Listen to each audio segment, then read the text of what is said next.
Happy Aloha Friday, everyone. And welcome to the Equality High presents International Transgender Day of Visibility. Mahalo for joining us again for our Equality High quarterly talk story. Today, our event is a celebration of International Transgender Day of Visibility. My name is Marz Ortaleza, Vice President of Equality High and your host for tonight's event. Our co-host is Ray Saladares, President of Equality High. Ray? Hi, thanks, Mark. Thank you so much for the introduction. Equality High envisions a thriving and empowered culture that proactively engages in creating an inclusive and diverse queer community through aloha leadership, resources, and services, and education. One of the things that we are doing this year, and one of the biggest projects that we are actually ending is going to be our Puna Strong 2022 Virtual Resource Fair coming up on April 8th. So we encourage everybody to attend that in addition to our quarterly talk story sessions. And all the information can be found on our website at www.equalityhigh.org. Thank you, Ray. So if you're joining us on Facebook, feel free to comment. We're broadcasting live on our Equality High Facebook page, as well as the event page for Equality High. I want to welcome everyone and our audience members. And again, mahalo, Ray. Transgender Day of Visibility is an annual event occurring on May 31st, which is dedicated to celebrating transgender people and raising awareness of discrimination faced by transgender people worldwide. As well as a celebration of their contributions to society. Ray, please tell us a little bit more. Transgender Day of Visibility was founded by transgender activist Rachel Crandall of Michigan in 2009 as a reaction to the lack of LGBT recognition of transgender people, citing the frustration that the only well-known transgender-centered day was the Transgender Day of Remembrance, which really focused on mourning the murders of transgender people, but not acknowledging and celebrating the living members of their transgender community. The first International Transgender Day of Visibility was held on March 31st, 2009. It has since been spearheaded by the US-based youth advocacy organization, Trans Students Educational Resource. And back to you, Mark. Thanks, Ray. So join me now in welcoming our two talk story guests, Coan Yates and Chris Ho. Welcome, Chris and Coan. You guys want to say hello to our guests and audience members? Hi, I'm Coan. Wait, can you guys hear me? Yes. Okay. All right, well, welcome again. And we want to also acknowledge two members of the audience, Bev, who is on the Big Island Pride, and I want to say hello to Zahava, also someone who is a very active person in our community, who is one of our audience members here. So first, Chris and Coan, tell us a little bit about yourselves and your journey that led you to our fabulous community on Hawaii Island, starting with Coan and then Chris. So yeah, like I said, my name is Coan. I'm a 35-year-old trans man. I started my transitioning, it'll be 8 years in October. I started my transitioning 8 years in October. When I moved to this island, actually, I felt really safe here and felt like I was able to do it. At that time, I was married to a woman. We had a great relationship and everything. She's actually really helped me come out and discover the trans community. I had no idea with it before. So she really pushed and helped in that journey and stuff like that. And then, yeah, and then about 6 months ago, after I had been separated, I met Chris. And now I'm in a same-sex relationship with Chris, and that kind of brings my journey to where it is. All right. How about you, Chris? So about 11 years ago, I moved here from Las Vegas. I had to think about how old I was. I'm a 42-year-old cis gay male. I moved here with my partner at the time, out into Lapohoihoi with some friends, and obviously that did not work out so well, as I am here and he is not. Yeah, we ended up moving here because he wanted to move, and I was told we're moving or I was staying, so I opted to move. I do have family from Hawaii, mostly on Oahu. And here I am today, and a wonderful relationship with the gentleman to my right on the screen. Your left, maybe, I don't know where he is in the whole display situation. So yeah. All right, thank you, Ray. And you're muted.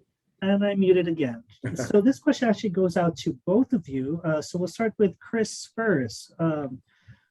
Can you identify who would be your biggest supporters in your journey here? So can you elaborate a little bit on journey here? So I guess this is the journey to finding each other, or your personal journey in your relationship. Oh, well, the journey that led me to Coan is this wonderful app called Tinder. We both swiped right, so obviously it worked out well and in our favor. I had actually, when I told him this a while ago, I had seen him at his place of employment for quite a while. And yeah, I guess I wouldn't say stalking per se, as much as it was continuing my shopping experience in a welcoming environment, and a pleasing environment, such as the location. So that kind of just led us to here, and I don't know, sexy. Kind of, I don't really know what else, like, without getting inappropriately graphic during this presentation, probably not. Yeah, I'll just leave it at that before I get myself in trouble. Thank you, Chris. So Coan, same question. Yeah, how do I follow that up? So biggest supporters in my journey. First of all, I have to say, my ex-wife is probably one of my biggest supporters as far as like my trans journey has gone. Like I said, she helped me discover who I was, and she's helped me through all the phases and everything like that. So as far as like that journey, I would have to say she's definitely been one of my biggest advocates and biggest supporters. As far as like our relationship and us figuring that out, shout out to my friends Franny and Micah. They're probably two of my biggest supporters in this, as well as all the other people that work at Target are just super excited for us and super happy that we found what we found. Not to mention, Chris probably has taught about 70% of them. So they're very invested that things work out between the two of us, because they don't want to have to choose sides. So That's going to be your answer then. God, I screwed up royally. Small time change, I guess, with my answer. The supporter is obviously my mother. She has supported me 100% of the way on my journey. Don't laugh. I really screwed up. I'm sorry. Definitely my 100% supporter, and it was not always that way. And the family and friends that I have made here on this island, and my kids, they have always been my #1 supporters. So yeah, shout out to the wonderful children of Cal High School. Thank you, guys. Mark. All right.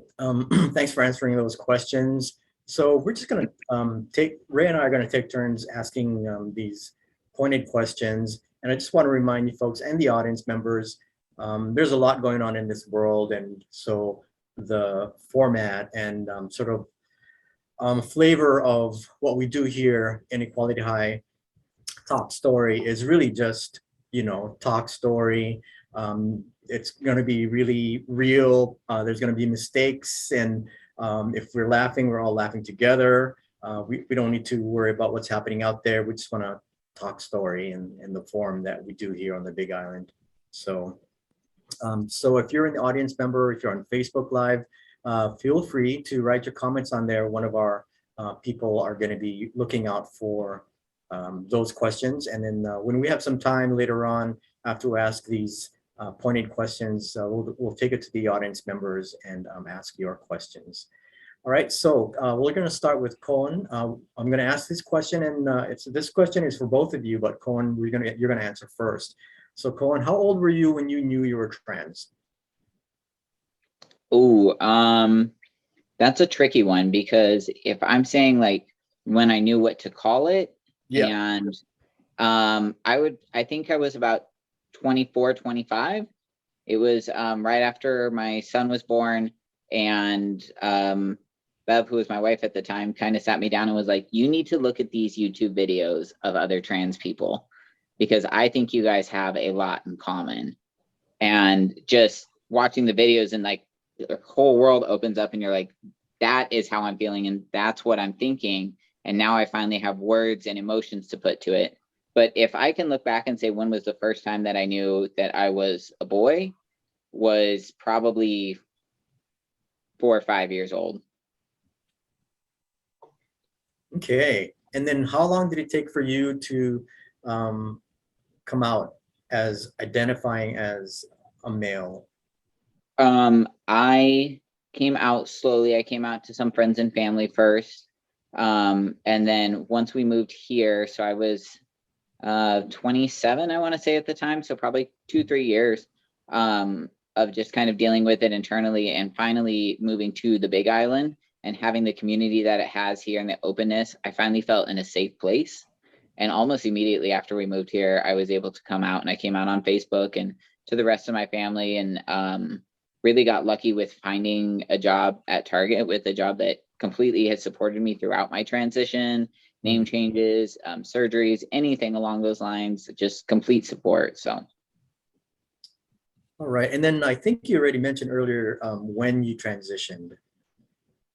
Yeah, I transitioned. So I started taking testosterone. October will be 8 years for me, and then this end of this August will be 2 years post top surgery for me. So. Okay.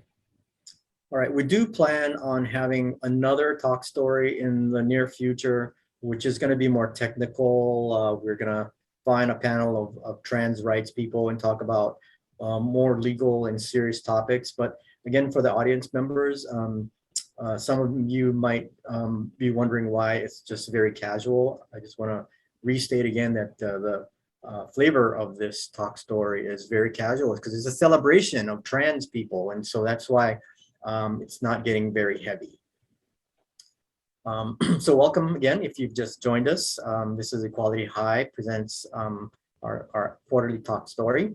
And so Chris, I'm going to ask you similar questions. How old were you when you knew you were gay or queer, and which are you?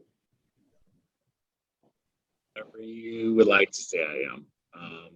Actually, it doesn't, honestly, I'm too old to know the difference between the two. I'm also too young to like try to figure it out. I've always considered myself to be a gay male. I guess, gosh, I knew I was attracted to other males probably as young as like 8. They just looked kind of cool and nice and cute, and I felt butterflies in my stomach when I was around them. And then kind of shifting up to, I think, my freshman year of high school is when I kind of was like, wow, I kind of understood how to kind of put it into words, how I was feeling. So yeah, 8 to 14. Okay, all right. I guess you maybe answered my question is how long did it take for you to come out? Um, as long as it was needing to. Gosh, I would probably say I was 14 when I came out to the world, with the exception of my mother. I went to a very accepting high school. I can't say that much for middle school, but then no one really ever has a good middle school experience. But in my high school was a performing arts school in Las Vegas, so it was kind of, if you were gay, you were part of the 90%. If you weren't, you're part of the 10% that wishes they were part of the 90%. But yeah, for them, nobody cared. It did not matter at all in any shape or form. But then I think towards the end of my freshman year is when I came out to my mom. And that's a whole nother story for a whole nother episode. That's another talk story. All right, so the next group of questions you folks have already answered. Ray was going to answer that. So maybe Ray, we can go and find some questions from the audience members, because I see a bunch popping up. Sure, there's actually a couple of questions in the chat, and then we'll take them in sections. So one of our viewers does have a trans child who will be turning 15 tomorrow. So if you are out there, happy birthday, and we love you. Hmm. So they have come out in the last year, and her question is, how can, as their parent, help to support them on their journey? And I will throw this out to either Coan or Chris. First off, I want to say happy birthday to whoever you are. And that's big, huge. I can't even imagine knowing that and being able to put that in words at that age. So just congratulations on that. Your child needs you to do exactly what you're doing right now. You are advocating for your child. You are trying to educate yourself. You are learning, and you are loving your child as they are. And that is exactly what your child needs. Beautifully said. Second Almost about to tear. Chris? I would definitely second that. Happy birthday to whomever they are, wherever they are. It's a magical number. And I think from the teacher perspective, a parent who understands, accepts, and is willing to ask questions to gain knowledge, not to hinder the knowledge, is huge. But at the same time, making sure that they know that you're there to not just stand up for them, but also to stand next to them. Thank you. Right. That's a wonderful, wonderful answer. The second part of the question here is, given the state of the world and country being divided, and also with all of these devastating anti-trans bills that are going on, what trans people or organizations do you look up to as role models when the world gets you down?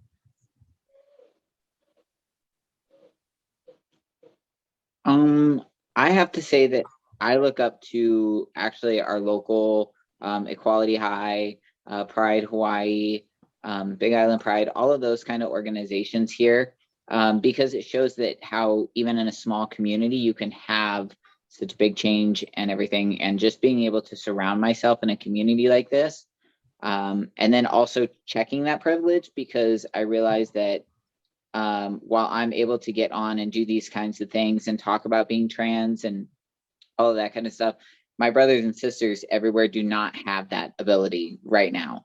And so just being able to look in our own community and look up to the people in our community that are living their lives and are out and proud and are doing things to change and better our community, that's what really motivates me right now.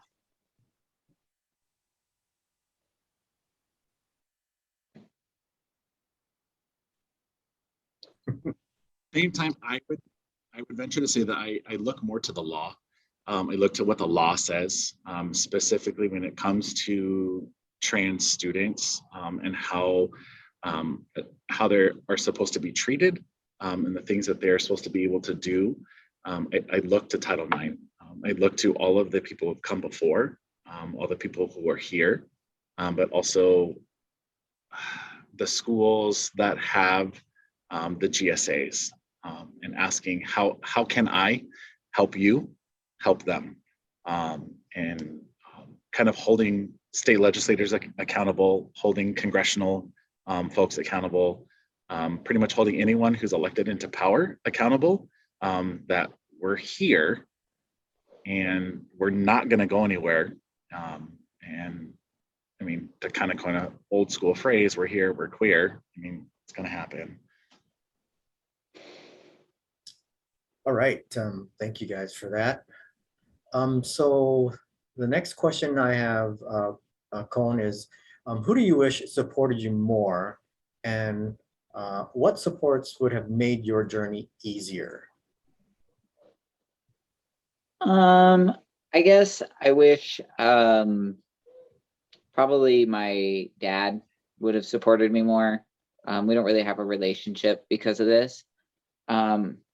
But in reality, I had a ton of support here. I had what I needed. And even the people that don't support me taught me valuable lessons, right? Taught me, I'm a father myself. So it taught me extremely valuable lessons on how to listen to my kids and how to empathize with them on where they're at in their journeys instead of where I want them to be in my journey. And so really, I wouldn't change a thing, because every lesson, whether it was painful or whether it was a lesson of gratitude and embracement, it all helped shape who I am right now. So I wouldn't change a thing about it. Thank you. And Ray, you want to ask the next question? There are actually a couple questions, one in the chat. So I think I'll ask the one in the chat here. Okay. Oh, before you do that, let me ask Chris. Sure. So the same question, who do you wish supported you, and what supports would have made your journey easier? Without getting too emotional, I'm just gonna say, obviously, my dad. Not really obviously, but because that's a stereotype. Yes, my father. He, was definitely not there at all. But that was his choice. So it'd have been nice to actually have a relationship with him and to be able to have conversation with him. I also wish I had the support of my grandparents, but not in the way that they were not supportive, in that I wasn't able to have that coming out conversation with them before they passed. And I think that it would have been super strong, and definitely I know my grandmother would have just been my superhero. So yeah, and I think that supports that would have made the journey a little bit easier. Teachers willing to stand up, knowing that things are being done to me that are wrong, and making changes necessary, and making me feel safe. Middle school sucks, and being bullied in middle school sucks even more. So yeah, just having that support mechanism in the schools. Thanks. And then Ray, do you have some questions you've gathered? So there's a question of the chat, and it is, and this is to both Chris and Coan. What do you love about being a member of the LGBTQ community?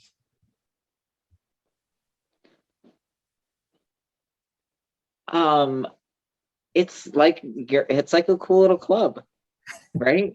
Like, when you see somebody out on the street and you catch it and you're like, even if it's just for a second, you guys know, and I'm like, I know, and we're like, okay, you just know, you pass somebody else in the club for a second and you're like, there they are, I see you. And that's it. That's all it could be. But it's just kind of being in like a cool little club that we actually get to be a part of, right? Because most of us have been excluded from so many things for so many years, or bullied out of things, or didn't feel like we fit in with those people, or, so it's just kind of this all-inclusive, cool little club that we get to be a part of all of a sudden. And we throw the best party. So, what are you going to do? I think for me, it's the swag. Not just the like swagger, because you definitely know someone that's in the club by the way they carry themselves and the way that they walk, the way that they talk. but I'm also talking like the actual swag. Like my best friend made me Alphabet Mafia t-shirt, and I rock that thing all the time.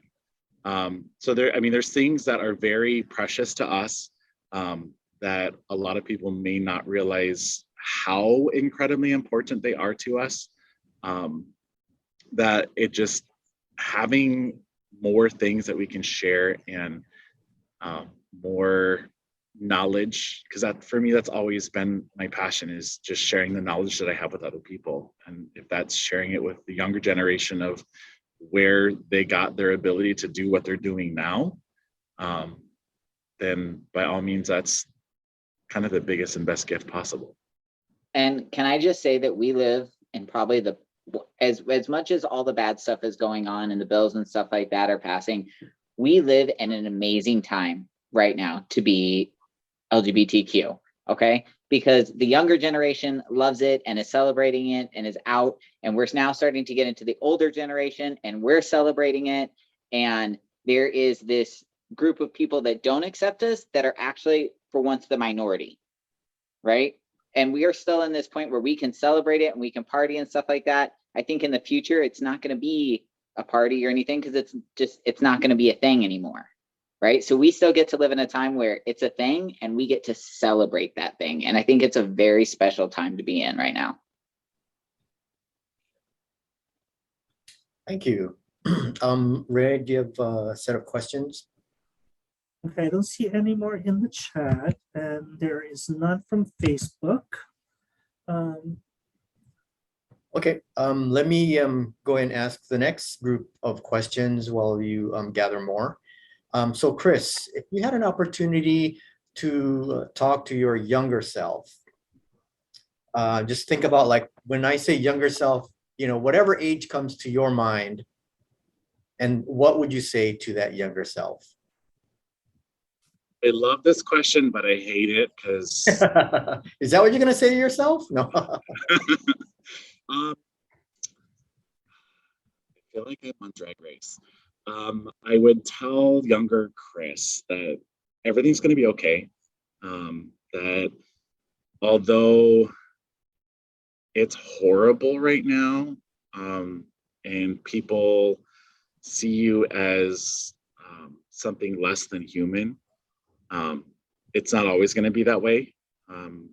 You will encounter absolutely amazing people that will help shape and change your life, but you're also going to encounter people who will try to push you down and hold you back. But all you have to do is just say thank you to those people too, because without them, you wouldn't be who you're meant to be. All right, and what age is that younger Chris are you talking to? Pretty much 5 years old all the way until like 13. Okay. All right. Well, your younger Chris thanks you for that. And then for you, Coan, if you had an opportunity to talk to your younger self, whatever age that might be, and if you don't want to disclose what age that is, it's fine. What would you say? I'd probably talk to myself in high school, and I went to a very small high school, and actually the people since then have actually been really supportive, but I was really scared to come out at the time. And I just would have told my younger self, like, same thing, it gets better. Just, you're going to have so many adventures and you're going to have so many ups and so many downs, but they're all worth it. Just keep pushing and just wait until you can see your kids. Like, your life is going to be amazing. All right, thank you for that. So the next question I have is, so have you both talked about having kids? Or what are your thoughts on having kids?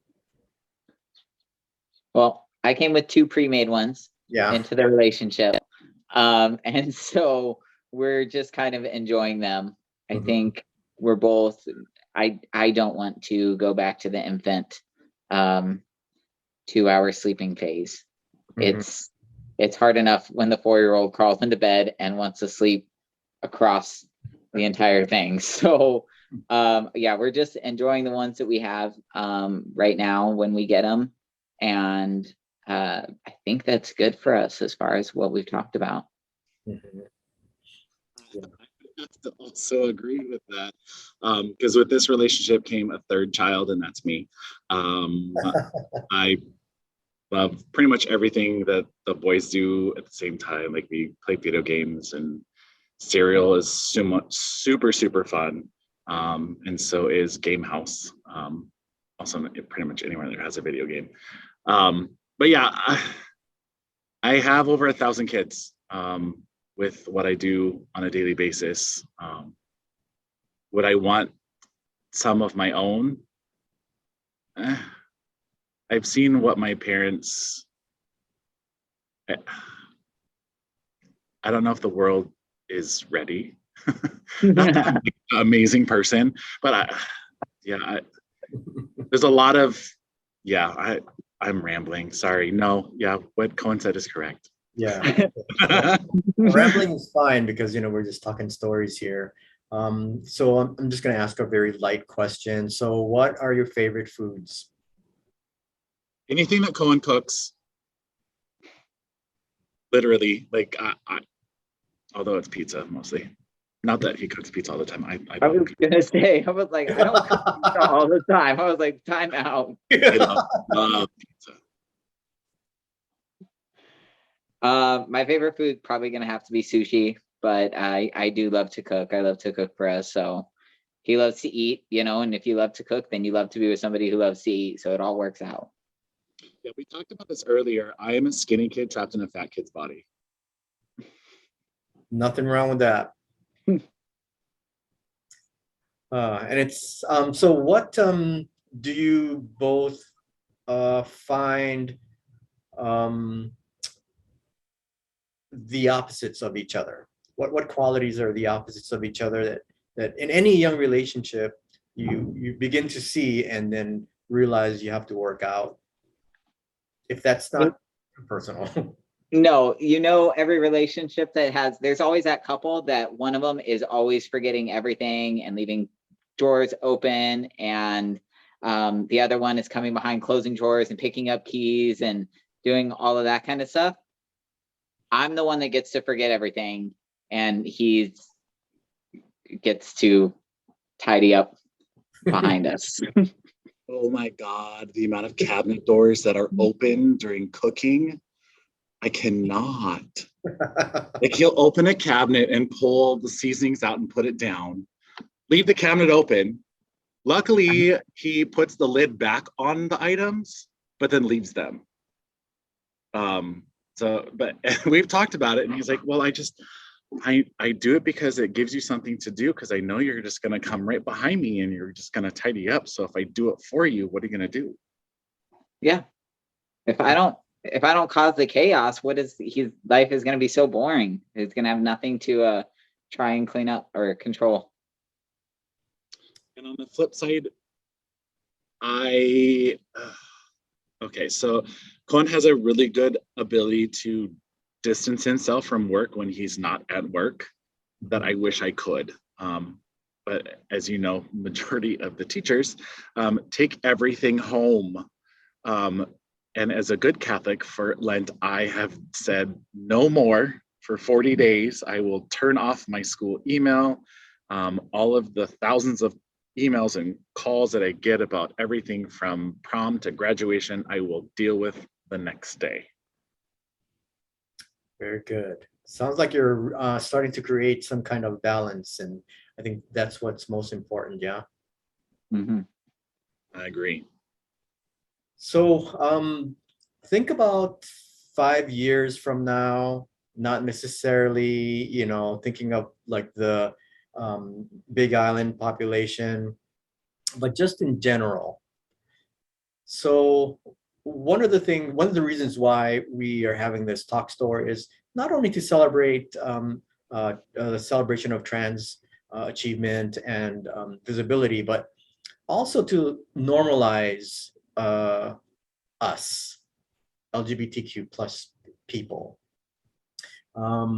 I know that it's becoming very mainstream. It has been in for a while. But as mainstream, as how we were, say, 10 years ago is now mainstream, the changes that's happening with the younger population of LGBTQ, the queer community, is very different.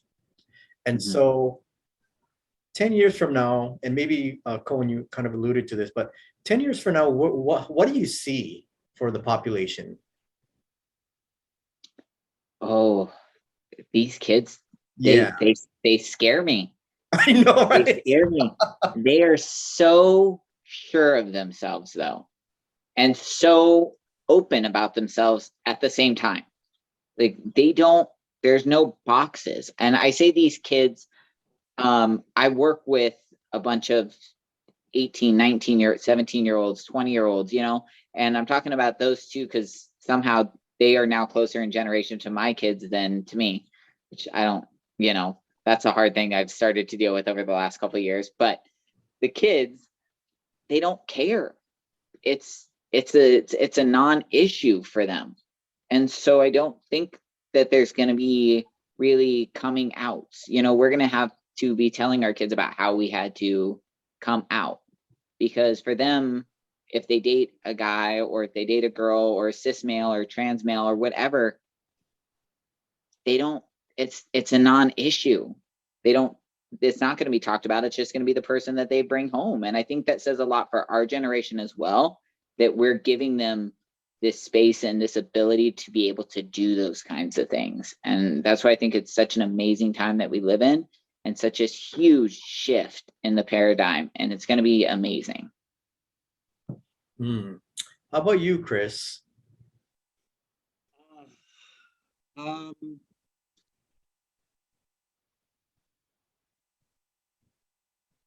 yeah, I'm a little bit more of a pessimist.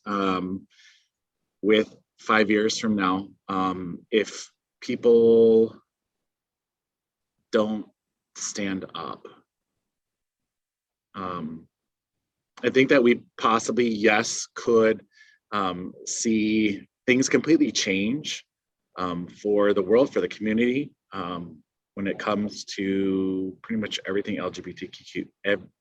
LGBTQIA plus, lots of letters. But at the same time, I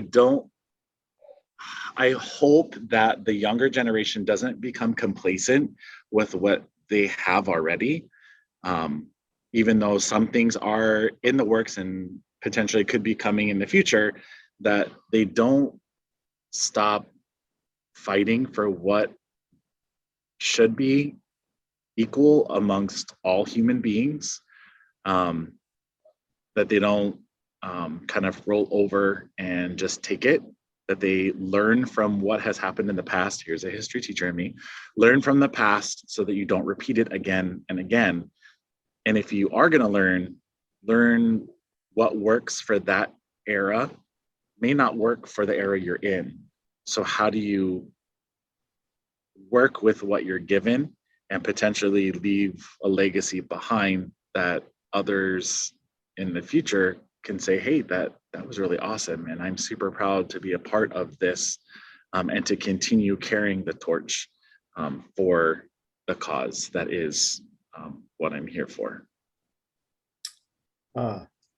So do you both think, will there ever be a time where, say, for example, there won't be a label gay men or lesbians, that because of everything is becoming so mixed, that do you think there's going to be a generation of kids where no one's going to really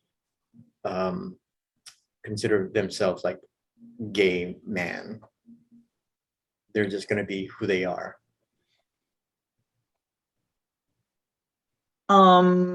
That's hard. I think there might always be labels, just so that, I mean, stuff like dating online. I can't see how that might work without labels, but I think they're going to be probably painted with broader brushstrokes. Yeah. You know, it will be meshed in with this and that, and I think it might be a little more nuanced. But I do think that there may still be labels, but I don't think that there's going to be as big of like an identity behind them, or as big of like a meaning behind them, right? Because it's just going to be like, that's just one part of your personality. That's just a little subsection that just lets me know if we can date or not. That has nothing, and that's kind of how the new generation is. Like, okay, well, that's great. That just tells me that we can date or not. That has nothing to do with everything else, which I think is a really good trend. Mhm. But it's hard to see. And, you know, this new generation, like I said, they scare me because you don't know where they're going with their stuff, but they're going somewhere. The great thing is that it's harder to take something, I think, away from somebody than it is for them to go out and grab it, right? We had to go out and grab it. The generation before me really had to go out and grab these rights and this equality. And now this younger generation that's starting to have it and taste it and be used to it, I think it's going to be really hard to pry that away from them. Thanks for that. Chris? It's going to take some time because us old dinosaurs got to die off first. Because when it comes to labels, humans have been labeling things for eons. And to remove that ability from them it's tantamount to trying to ultimately change the essence of who we have created ourselves to become. We've got labels everywhere, clothes, food. Without it, we wouldn't really know what to do. If you literally just took it away, the next day, everyone's like, what the hell? I have no idea what's going on. And I literally felt the same way when I went to a conference a few years ago called Creating Change, and went into a session that introduced me to way more things that I have ever heard in my entire life. I did not know at the time what pan or arrow or like all these other, I was super confused. I think I wrote like 5 pages of notes because I didn't know, I didn't understand. Because a lot of us come from that generation of you are gay, you are bi, you are queer, even though I don't really understand what queer is, but whatever. And then when trans starts to come in, then people are like, okay, I thought I understood, but now you give me this other letter and I'm a little still confused because you have this, but they have that, and then they want to be with that person. And like, you can just see smoke coming out of a lot of people's ears of, I have no idea what's going on. A plus B is not C, it's like Q squared or something. All right. And I also want to address Chris. You were saying you're more of a pessimist, but because I'm a little bit older than you, I can see where you're coming from, and I don't find that to be a pessimism. I think I call that experience, because if you think about the civil rights movement that leads to a lot of different other rights, disability rights, LGBTQ rights, I think there's always going to be a fight. And I think the fight will always be maybe more refined. And I think that's what's happening with gender. And when I say refined, I don't mean like specific. I just mean like lighter or something to allow more freedom. Broader strokes, as Coan said. All right, so do we have any more questions, Ray? There's one that came through the chat, and Okay. I think this one is directed toward Coan. Question is, what advice can you give someone who is starting their own trans journey? First off, if that's for you, congratulations. Super excited for you. There's a lot of steps. It just kind of depends where you are. One of my first suggestions would be going and talking to a therapist. We have a couple in the community. If you want to direct message me at any point after this, I can give you some names and stuff like that. And then that's probably the best place to start. They're going to help you. It's a big journey. It sounds weird, but there's a lot of grief and mourning that goes with a transitional journey, both for you and the people around you. And so it's really good to have somebody to talk to. And so I would definitely start there.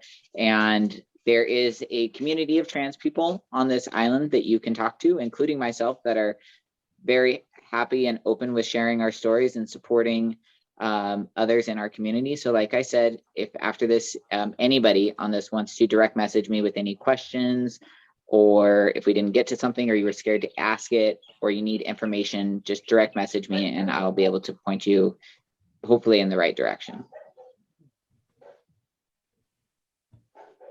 All right, so if you're on Facebook, if you want to send an inquiry to Coan or Chris, just leave a comment and we'll get it and we will forward that comment to them. Ray, is there any more questions from our audience members? I don't see any more questions on Facebook or the chat, so none right now. Okay. Do you guys have anything you'd like to, because this is recorded, someone from the next generations maybe going to see this 5 years, 10 years from now? What would you like to say to them or to anyone? Time capsule. I really want to just, you never know where these things are going to go online and stuff like that. But just for anybody out there who's struggling or isn't sure about themselves and sees this, or it doesn't feel safe that it's okay to come out in whatever area you are, we see you. You're not alone. It's okay. It's okay if your journey starts when you're 8 years old. It's okay if your journey starts when you're 27. It's okay if your journey doesn't start until you're 75. It is never too late or too early to be yourself, and know that there is safe places out there for you, even if you're not in one right now. It will get better. Said it's your journey, yours. You get to decide what journey you're going to go on. You get to decide what path you're going to take. Ultimately, the decisions that make up your life are yours alone, and don't ever let anybody take that away from you. Know that you are amazing, and I'm literally trying to fight tears right now. You are loved, you are seen, you are heard, and no matter what, there is a community of people who accept you open arms, no ifs, ands, or buts about it, and are here to not only support you, but to stand next to you, and if they have to, stand in front of you for your protection. Thanks, guys. That was very touching. If we don't have any other questions, I'm just gonna go ahead and do you guys have anything else to say? And it looks like we have a comment here. Maybe Ray, you'd like to state the comment from one of our audience members? Sure, I think there is a question in this comment. Okay. We have a one of our attendees here is the grandparent of an 18-year-old trans child. Let's see. She says that I am fine, but my daughter is not. Any advice on how I could help my daughter become more accepting? So it looks like the grandmother wants to help the daughter be more accepting. Well, it made me a little emotional just reading that. God. Just keep trying to love your grandchild. You can't change your daughter's mind. Your daughter is on her own path. And remember what I said about grief being part of the process for not only the trans person, but those around the trans person too. And we all grieve in different ways. And so you need to create a safe space for your grandchild so that they can be who they need to be, while also helping your daughter along her journey. by love and compassion. Nobody's going to change because you force them to. Nobody's going to change out of anger. They're going to change because of love and compassion. So create a safe space for your grandchild, which is absolutely amazing. I wish I had my grandparents that were able to do that for me. And just continue to love and try and help your daughter along her journey, because she is going through a grief process right now. Whether she had a son who's transitioning to a daughter, she has to grieve the loss of her son and get to know her daughter. Or if she had a daughter that's transitioning to a son, she now has to grieve the loss of that son in order to get to know her daughter. And so sometimes you just have to love somebody along those paths as well. Thanks, Coan. That's a tough situation. I'm glad you were able to address that.